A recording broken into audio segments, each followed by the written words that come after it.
राज्यामध्ये राष्ट्रवादीच्या अजित पवार गटाची जनसन्मान यात्रा सुरू आहे। या यात्रेला चांगला प्रतिसादही मिळतोय असं उपमुख्यमंत्री अजित पवार म्हणतात।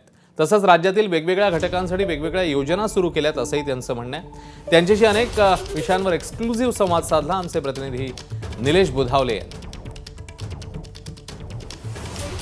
राष्ट्रवादी काँग्रेस पक्षाचे राष्ट्रीय अध्यक्ष अजित पवार आपल्यासोबत आहेत। आपण त्यांच्याशी बातचीत करणार आहोत। सर, यात्रा तुमची सुरू आहे, जोरदार प्रतिसाद मिळतोय, खास करून महिलांची मोठ्या प्रमाणामध्ये सहभाग या यात्रेच्या निमित्तानं पाहायला मिळतोय। आम्ही चांगल्या उद्देशाने जनसन्मान यात्रा काढलेली आहे आणि आपण म्हणताय ती गोष्ट खरी आहे की कालपासूनच सुरू झाली, परंतु 2 दिवसात 4 विधानसभा मतदारसंघ आम्ही नाशिक जिल्ह्यातले उरकलेत। उद्या आता एक नगर जिल्ह्यातला आहे आणि एक नाशिक जिल्ह्यातला आहे, पण चांगला प्रतिसाद महिलांचा मिळतोय। मी लोकांना सांगतो की जनसन्मान यात्रा का काढली, तर जनसेवक आम्ही आहोत। आम्ही केलेल्या योजना आम्हाला ह्या जनसन्मान यात्रेच्या निमित्तानं लोकांच्यापर्यंत पोहोचवायच्या, त्याची माहिती द्यायची, आम्ही केलेली कामं ही आम्हाला लोकांच्यापर्यंत पोहोचवायची आणि तशा प्रकारचं काम आमचं त्याच्यामध्ये चाललेलं आहे। मी त्याच्यामध्ये ज्यावेळेस महिलांना प्रश्न विचारतो किंवा त्यांच्यामधनं जाताना त्यांना विचारतो की तुम्ही अर्ज मुख्यमंत्री माझी लाडकी बहीण योजनेची केली का, बहुतेक महिलांनी केलेली आहे। 65च्या पुढच्या महिला मात्र सांगतात की दादा आम्ही त्या वयामध्ये बसत नाही, त्यांच्याकरता वयोश्री म्हणून एक योजना आहे, ती वेगळ्या आहे।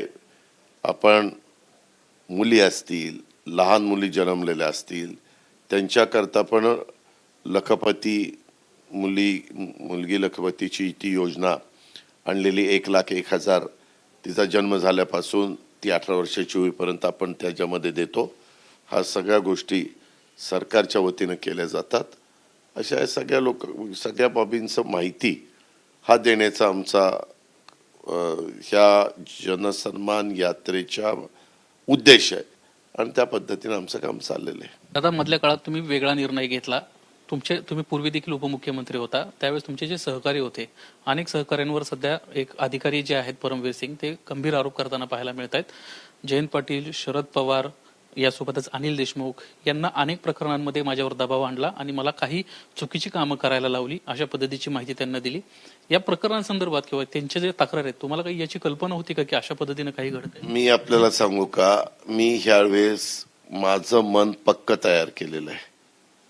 मी जरी जनसेवक असलो, लोकप्रतिनिधी असलो, पब्लिक फिगर असली, राज्याचा उपमुख्यमंत्री असलो, तरी मी आता येणाऱ्या विधानसभेच्या निवडणुकीच्या निमित्तानं तुम्ही पत्रकार मित्रांनी कुठलेही प्रश्न विचारले तरी मी फक्त विकासाच्या बद्दल, अर्थसंकल्पाच्या निमित्तानं महायुतीच्या ज्या योजना आणलेल्या आहेत त्या योजनांच्या बद्दल आणि केलेल्या कामाच्या बद्दल आणि उद्याच्याला ही कामं मध्ये सातत्य टिकलं पाहिजे त्याकरता माझं काम राहणार आहे।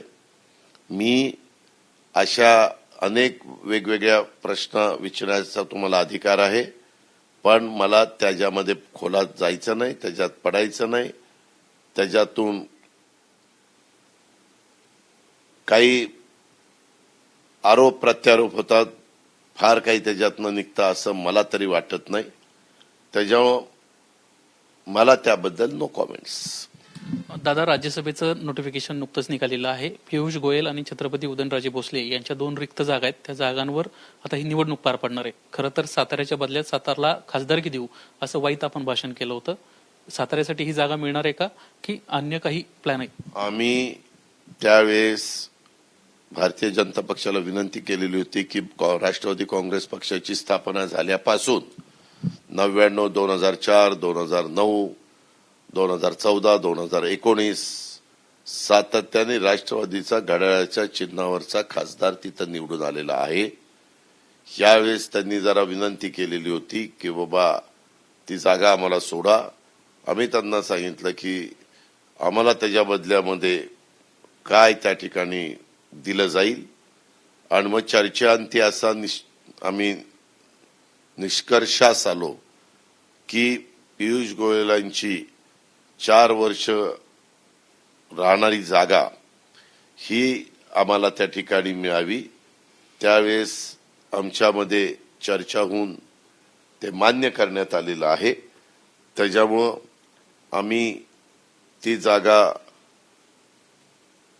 महायुतीच्या वतीनं लढवणार आहोत आणि त्यामध्ये पार्लमेंटरी बोर्ड निर्णय घेईल कुणाला संधी द्यायची आणि तशा पद्धतीने संधी दिली जाईल. एक वेळ सातारा लोकसभेचा आपण विषय केला, पण मागच्या काही दिवसांपासून मराठा ओबीसी आरक्षणाचा जो प्रश्न आहे तो अजून सुटलेला नाहीये. मधल्या काळात विरोधी पक्ष या बैठकीलाच आला नव्हता आणि त्यानंतर जवाब दो आंदोलन सगळीकडे सुरू झालं विरोधकांच्या बाबतीत. मात्र सत्ताधारी पक्षानं तरी कुठे या संदर्भातली जी भूमिका आहे त्यांची काय असणार आहे मराठा समाजाच्या बाबतीत, ओबीसी समाजाच्या बाबतीत ही स्पष्ट केलेली नाही. त्या संदर्भामध्ये स्वतः राज्याच्या मुख्यमंत्र्यांनी सर्व राजकीय पक्ष सत्ताधारी आणि विरोधी यांच्याशी संपर्क साधलेला आहे. एक तारीख पण ठरलेली होती, परंतु त्यावेळेस काही जण त्या मीटिंगला येऊ शकले नाही. नंतर सीएम साहेबांनी जे पक्ष येऊ शकले नाही त्यांच्याशी संपर्क साधला आणि पुन्हा ती मीटिंग बोलवायचं ठरवलेलं आहे. असे महत्वाचे निर्णय घेत असताना कुणी सरकारमध्ये असले तरी सहसा सत्ताधारी विरोधी सगळे प्रमुख लोक एकत्र बसून त्याबद्दलचा निर्णय घेतात. ही महाराष्ट्राची कामाची पद्धत आहे. मागे पण ज्या वेळेस अशा प्रकारच्या घटना घडल्या त्यावेळेस अशाच पद्धतीनं सर्वांना एकत्र बसून चर्चा विनिमय करून त्याच्यातनं सकारात्मक मार्ग काढण्याचं काम झालेलं आहे. तसं आत्ता देखील सरकारच्या वतीनं मुख्यमंत्र्यांच्याकडून केलं जाणार आहे. जरांगेंच्या वतीनं सातत्यानं अल्टिमेटम दिले जात आहेत. भुजबळांच्या बाबतीत प्रामुख्याने त्यांचा जास्त रोष आहे. आता त्यांचं असं म्हणणं आहे की भुजबळ ज्या ठिकाणी प्रचाराला जातील त्या ठिकाणचा उमेदवार आम्ही पाडल्याशिवाय राहणार नाहीत. 288 उमेदवार उभे करण्यासाठी आम्ही तयारी करतो. No comments. दादा, आणखीन महत्वाचं असं आहे की सध्या महायुतीमध्ये इच्छुकांची भाऊगर्दी तुमच्या जास्त आहे. आपण जर सुनील शेळकेंचा विषय घेतला तर बाळा भेगडे सातत्यानं तिथं प्रामुख्यानं भूमिका मांडतायत आणि आम्हाला या ठिकाणाहून उमेदवारी मिळाली पाहिजे असं सांगितलं जाते. तर दुसरीकडे रुपाली चाकणकर देखील खडकवासले संदर्भात इच्छुक आहेत अशी माहिती मिळते. 18 विधानसभा मतदारसंघ असे आहेत जिथं सेकंड प्रेफरन्स तुमचे सगळे भाजपचे उमेदवार होते जे पडले होते आणि आपले राष्ट्रवादीचे निवडून आले होते. हा जो काय आगामी काळात वाद होऊ शकतो तो कशा पद्धतीनं सोडवला जाणार आहे? काही आदला बदल जर जागांची झाली तर महायुतीमधल्या घटक पक्षांचे सगळे एकत्र बसून सामोपचारांनी ह्याबद्दलचा मार्ग काढू. आमच्या पक्षाचे कार्यकर्ते आमच्या ऐकण्यात आहेत. ते राष्ट्रवादीचे आमचं मोडणार नाही, भाजपचे त्यांच्या नेत्यांचं मोडणार नाही, शिवसेनेचं शिंदे साहेबांचं मोडणार नाही. आठवले साहेब आणि इतर घटक पक्ष आहे त्यांचाही त्यांच्या प्रमुखांचा शब्द ते कार्यकर्ते मोडणार नाहीत अशी मला खात्री वाटते. जयंत पाटील म्हणतात 80 ते 90 जागा फक्त महायुतीला मिळतील. जवळपास 170 जागांपेक्षा जास्त ठिकाणी महाविकास आघाडी असेल. कोण काय म्हणतंय, शेवटी जनता जनार्दन सर्वस्व असते. ते ठरवतात काय करायचं काय नाही करायचं आणि आमचा जनतेच्यावर विश्वास आहे. आम्ही आमच्या परीनं काम करतोय, ते त्यांच्या परीनं काम करतायत. निकालाच्या दिवशी कळेल नक्की कुणाच्या किती जागा. आधी चर्चा करण्यात अर्थ नाही. शेवटचा प्रश्न, लासलगावला आता आपली एक बैठक छगन भुजबळांच्या ऑफिसमध्ये झाली. त्यावेळेस आपण एक किस्सा शेअर केला होता की पुण्यामध्ये सभेच्या दरम्यान मोदी साहेबांना आपण विनंती केली होती. मात्र ज्या पद्धतीनं शरद पवारांच्या बाबतीमध्ये त्यांना वक्तव्य केलं आणि त्यानंतर फटका अनेक जागांवर बसल्याचं पाहायला मिळालं महाविकास आघाडीला. मी असं काही बोललेलो नाही. मला दाखवा व्हिडिओ. अशी काही चर्चाच मी केली नाही. तुम्हाला कोणी सांगितलं अशी चर्चा झाली? हेच दुर्दैव आहे ना. मागे देखील असंच माझ्या नावाने काहीतरी खपवण्यात आलं की अजित पवार बहुरूपी काहीतरी करून मास्क लावून जात होते. म्हणलं दाखवा ना. सीसीटीव्ही कॅमेऱ्यात असतं, कुणाचं नाव वगैरे बदललं काय होईल काहीही. म्हणजे कुणीतरी सांगितलं बाहेर जाऊन तुम्ही आता बाहेर उभे असले. दादांनी हा विषय काढला होता.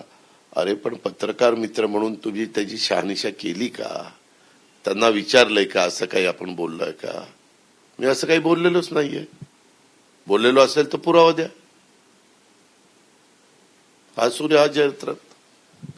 धन्यवाद दादा आमच्याशी बातचीत केल्याबद्दल. एकंदरीतच इलेक्टिव्ह मेरिटवर या आगामी विधानसभेच्या निवडणुकीला महायुती म्हणून आता राष्ट्रवादी काँग्रेस पक्ष देखील सामोरं जाताना आपल्याला पाहायला मिळणार आहे. कॅमेरामन अनिल सनगरेसह निलेश बुधावले, एबीपी माझा, शिर्डी.